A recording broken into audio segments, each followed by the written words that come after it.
cadets are separated from the officers. You go down the cadets, some of these still are sleeping, some of these ships still are sleeping on hammocks. Oh, wow. Yeah, and on your screen right now is you see what I believe is a Spanish Airbus. They use that as a refueling aircraft. It's a massive plane. They are. It's just so cool right now, the juxtaposition of all of these tall foreign ships with American aircraft oftentimes flying right above them. I have to say, I think I hear music coming from yes. Gloria right now. I don't know if it's the anthem or they're just got their favorite radio station on. I believe it is the anthem. And overhead, we see some jets starting to get the need for speed here. Yeah, I think what we got here is a couple of German Eurofighter Typhoons. So their contribution to tactical jet aviation.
All the different services together for this 200 aircraft is, I think, the biggest on record. This is quite the show. So yes, the largest show on the sea and in the sky. That's right. It's the icing on the birthday. As it should be. America only turns 251. That's right.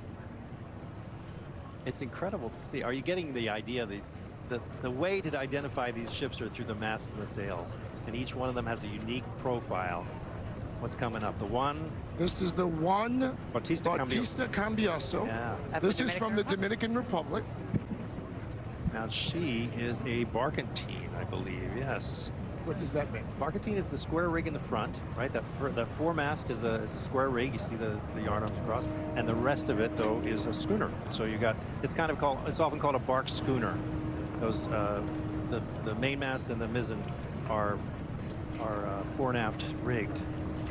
And one of the newer ships we're going to see today was launched in 2009, acquired by the Dominican Republic. But this is her first visit to New York. Oh, so welcome. welcome to New York, as I believe Taylor says. There, I did it again. SG, look what we are getting overhead. Oh, wow. So here is the bomber force of the United States Air Force. So 3 aircraft. You see the B-2 up front, the B-1 to the left, and of course the workhorse, the B-52, has been around longer than I have flying missions for the United States Air Force. The trifecta of bomber aircraft of the United States Air Force.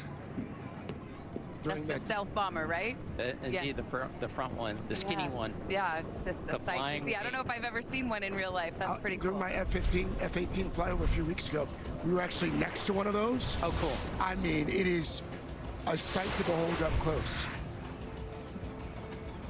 And as mentioned, the Juan Bautista Cambiaso of the Dominican Republic, one of the newer ships that we're going to see today, is coming right behind us pretty soon here. Pretty ship, 108 feet tall. It's one of the smaller ones, just 54 crew members, Don. Yeah, she's only 100 feet.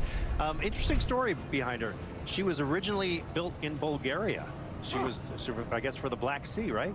And she is, as I said before, a bark schooner. She's a barkentine, is the other way of saying that. She is named for the hero of the DR who defeated the Haitian Navy in the Battle of Tortuguero, its War of Independence from Haiti in 1844. Very historic for these folks. I was mentioning yesterday that we rolled up next to that in the launch that I was taking from the Eagle, and it was very sweet. All those guys coming to the side to say hi to their fellow countrymen who was driving our boat. Savannah, you just mentioned that this is her maiden voyage to the Big Apple. She picked a great time to come. Not just America's birthday. She had Taylor and Travis's wedding last night. The World Cup. The World Cup is here. The Nixon 5. Oh my gosh. What a great time for Juan Bautista Cambiasso. Get a good slice and it's a perfect trip. Yeah, there's more from the sea, more from the sky in just a few minutes. But as we head to break now, check out this incredible view of it all. This is from our camera high up the edge. This is high up at the edge here in New York City. A very special edition of Today. Sail 4. Right back after this.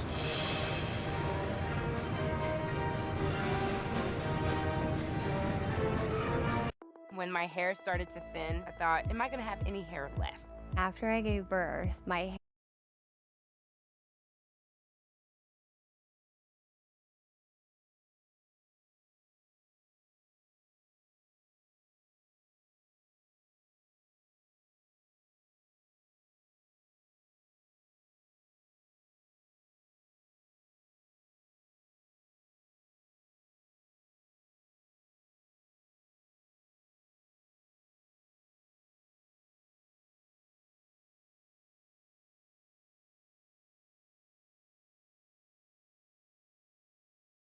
Million Americans, one bite can cause a life-threatening reaction. Now, there's a needle-free option, a new way to carry epinephrine. Know the risk, know the options. Be ready to act. Problem solved. Gracias a ustedes, and thank God you're here. Their consumer problems solved thanks to Better Get Vaquero and Telemundo 47 Responde. A $3.8 million IRS mistake fixed. I was more like shocked. $20,000 reimbursed for lost construction supplies. Gracias a Dios nos respondieron. Another IRS mistake fixed. IRA problem fixed. Window warranty fixed. Reach out if you need help too. Better Get Vaquero and Telemundo 47 Responde. Together, we're working.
For any land space, they're the ones who are going to go get our pilots back if we need help. Admiral, this is so impressive. This is like a pop quiz on every national and international aircraft, and you're doing great so far. Well, luckily, we all fly the same helicopters. They're just made for different missions and stuff, so I get a built-in cheat sheet, maybe. Well, it's absolutely beautiful. Picture-perfect day over southern tip of Manhattan as we sit here on Governor's Island, right off the tip of Manhattan, and of course reflecting on America's 250th birthday, the Declaration of Independence signed in 1776 on this day. And what do we see now, Admiral? Okay, looking overhead here, we got the United Arab Emirates flight demonstration team, and they're flying the smoke of the red, white, and blue in honor of the nation's 250th. And looking quite professional going by. Just beautiful. Wow. That is just beautiful. Yeah, their Air Force is looking good there. Red, white, and blue right above Lady Liberty.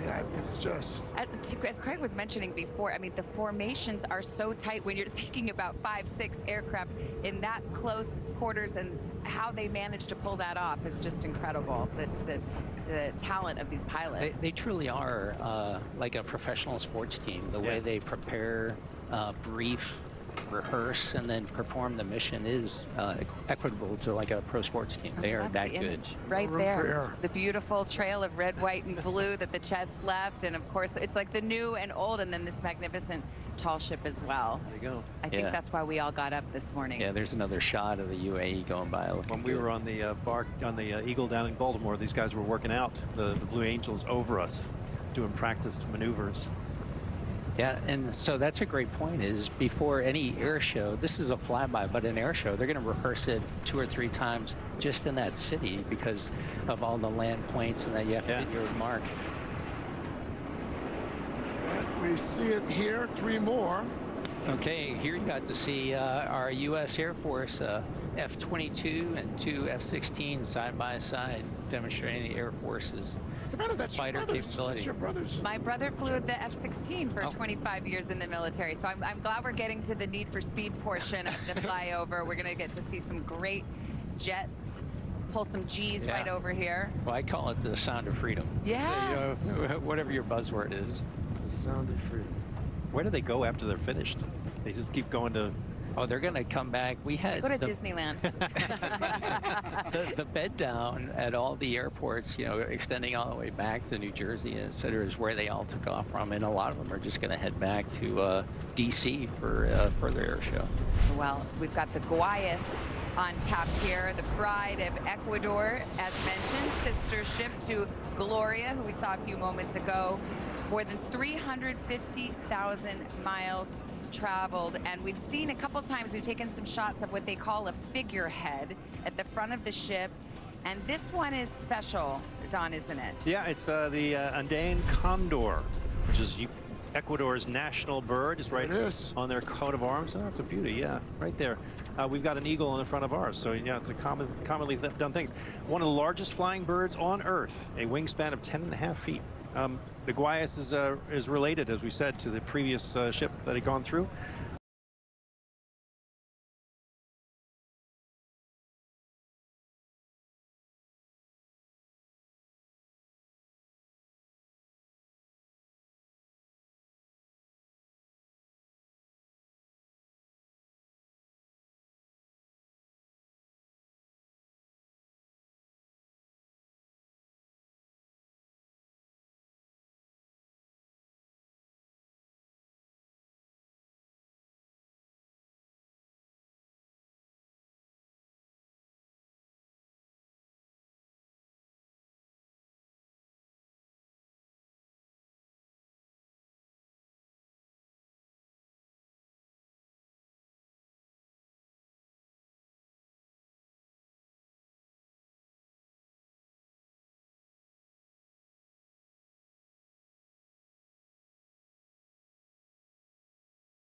But it's really the United Nations. Of course, the UN's on Manhattan Island, but to see these tall ships with their flags and the beauty of the vessels and the craftsmanship, it's just absolutely stunning.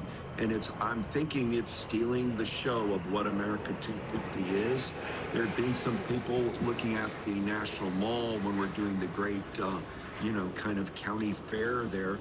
But due to the heat and some technical problems, it hasn't been quite what it's thought. But the coverage that NBC here is doing in the aerial shots and the beauty of the mast and the flags and the fact that they will be by the Hudson River, which is the great original river of America from the Adirondacks to New York Harbor.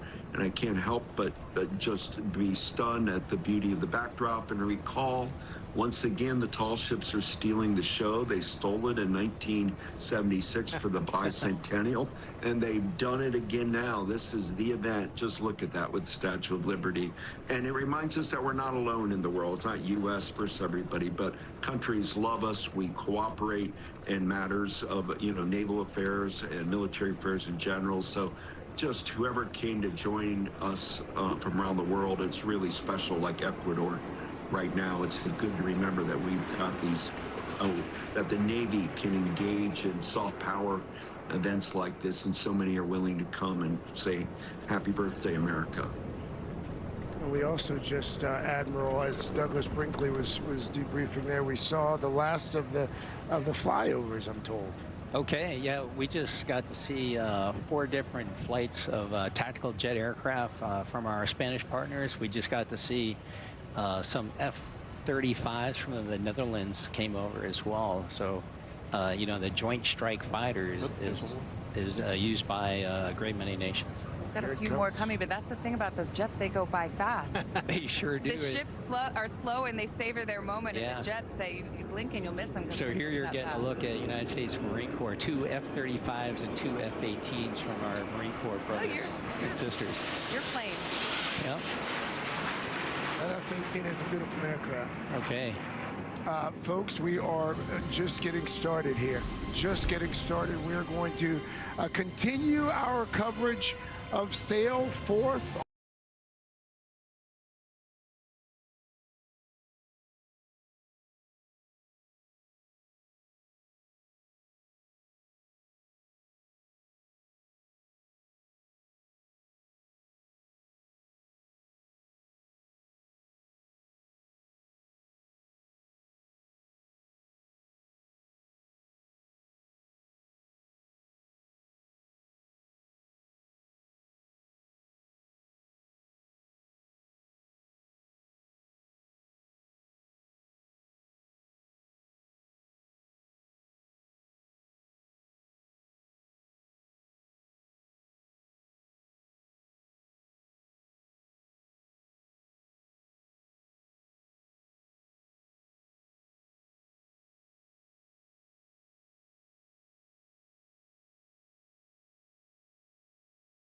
And that's because the opening of this event has really been delayed from 1 p.m. to 5 p.m. Eastern time. So just about now, there will be starting to let people in. But as you can see behind me, the stage is set, but there are many questions about how this event will actually happen, or if it will happen, will it be delayed? We just got a statement from the organizers for Freedom 250 who say that they are actively monitoring the weather situation because, as you mentioned, it's not just the astonishing heat that is impacting the events today, but is also the threat of severe thunderstorms here in the D.C. area over the next couple of hours. There is a severe thunderstorm watch until later on this evening, and that could impact the festivities. There are a lot of questions about whether there might need to be evacuations here if there are large crowds here and there's any sort of lightning as well. So big questions marks right now as we wait to hear President Trump later on this evening. Yasmin.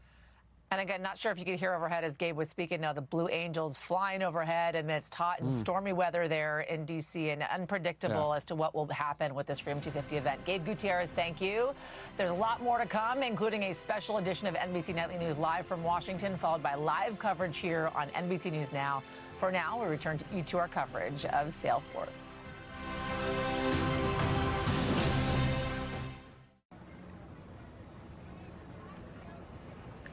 Yeah. We are back on a Saturday morning. It is 11 a.m. here on Governor's Island, and the Sail Forth 250 event well underway. We've got the aerial review mostly finished. It has been a spectacular sight in the sky. Hundreds of aircraft from the U.S. and countries around the world flying overhead in an act of diplomacy and friendship on our nation's birthday. We've got our guides for the morning with us, Don Wildman from the National Maritime Historical Museum, who is teaching us many new vocabulary words this morning, and Vice Admiral John Gumbleton, who has passed his pop quiz on the aircraft of the world very, very well, and historian Douglas Brinkley, as well as we watch. This is the Belle Poule of France. This is one of the older ships we're going to see today, 1932. 1932. She was keel laid down, 1931. Launched 1932. The 400-year anniversary as well for the French Navy. Exactly. Amazing. This is an unusual ship in this parade because it's a topsail schooner. It's got the square sail in the front, on the top of the foremast there. and the rest of that is gaff rigged. It's modeled on a Icelandic fishing vessel, I believe. Yeah, cod fishing ship of Iceland. That's the scene on the water. What about Yeah, in the look at sky? it in the air. You've got a group of 6 F-18 Echo Foxtrot jets from a Navy Air Wing flying overhead and looking great. Look how close together they are. And that's not the Blue Angels, right? And you can see them with their tail hooked down as if they were going to land on an aircraft carrier. And as you got to see, you know, just how these young people make it look easy, right? They just bring it down, and to land on that busy piece of steel is amazing. Another glimpse. The red, white, and blue. Yeah, here's our Royal United Kingdom partners here. So the Hawk 71 Red Arrows flight demonstration team coming in from the United Kingdom. So no hard feelings? None. Oh, wow. They just look fantastic. What a pretty sight. Yes. Good. Wide angle. Wow. Yeah, that might have been, I think we just saw our 5th flight demonstration team. Think about that, from all over the world coming here for the birthday. It's just a great message. Well, similar to the ships, these guys are that diplomacy as well. Quite the juxtaposition there. There's those British jets flying over with the French ship sailing beneath. It was almost as if our ex-girlfriend flying over, and of course the French are at one point our new girlfriend, if you will. Well, you know, your United States Navy, we just take so much culture and heritage from the Royal Navy and the French Navy. I mean, they're where we kind of got our roots from, and so it's